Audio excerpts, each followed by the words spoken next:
আমরা কেন বলি না? তার কয়েকদিন পরেই ডক্টর ইউনূসের ওই আয়নাঘর ভিজিটে যাওয়ার কথা।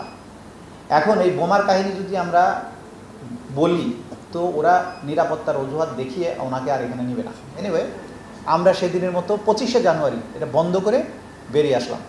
26শে জানুয়ারি বা 25শে জানুয়ারি আমরা বোম ডিসপোজাল ইউনিটকে খবর দিলাম।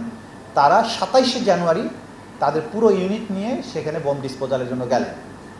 যাওয়ার পরে তাদের সেই বোম ডিসপোজাল ইউনিটের সেই সমস্ত ম্যাটেরিয়ালস নিয়ে, হেলমেট, তারপরে বুলেট প্রুফ জ্যাকেট ট্যাকেট এগুলো নিয়ে ওনারা ওই বোমা 5টা বোমা একসাথে লাগিয়ে একটা টাইমারের সাথে সংযুক্ত করা ছিল।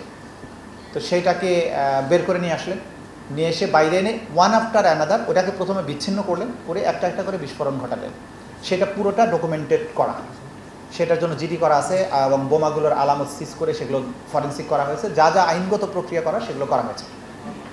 আমরা জিজ্ঞাসা করলাম যে এই যে বোমাটা ছিল এটার পাওয়ার কেমন। তো ওনারা বললেন যে একসাথে যেহেতু ছিল, এটা যদি একসাথে এক্সপ্লোডেড হতো তাহলে পুরো বিল্ডিংটা উড়ে যেত। আমাদের প্রসিকিউটাররা খুবই ট্রমাটাইজড হয়েছেন। যাই হোক, আমি বললাম না, কিছু ভয় পাওয়ার কিছু না, ফুটে নাই তো, আমাদের তো আর কিছু হয়নি। এনিওয়ে, আমরা কেন বলি না?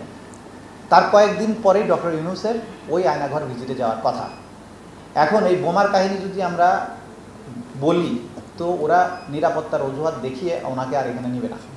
কিন্তু ওই সেন্টার ভিজিট করানোটা অসম্ভব গুরুত্বপূর্ণ ছিল। আমরা চেপে গেলাম, ওদেরকে বললাম বোম ডিসপোজাল হয়েছে, থাক, এই পর্যন্ত থাক। এরপরে যেটা ছিল ওই জায়গায় আরেকটা, ওই বিল্ডিংয়ের বাকি অংশে একটা অস্ত্রাগার ছিল।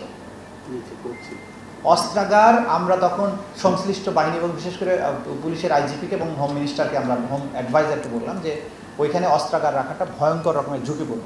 একটা বোমা পেয়েছে, আরও যদি বোমা থাকে তাহলে একটা যদি বিস্ফোরিত হয়, অস্ত্রাগার সহ যখন উড়ে যাবে তখন ওই এলাকারই কোনো চিহ্ন থাকবে না।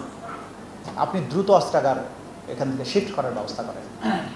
তো পরবর্তী 2 দিনের মধ্যে ওনারা অস্ত্রাগারটা শিফট করেন। এরপরে পুরো এলাকা মাইন সুইপার বলে, সুইপার দিয়ে সুইপ করা হয়, সুইপিং মেশিন দিয়ে করার পরে যখন নিরাপদ করা হয় তারপরে প্রধান উপদেষ্টা সফরে যান।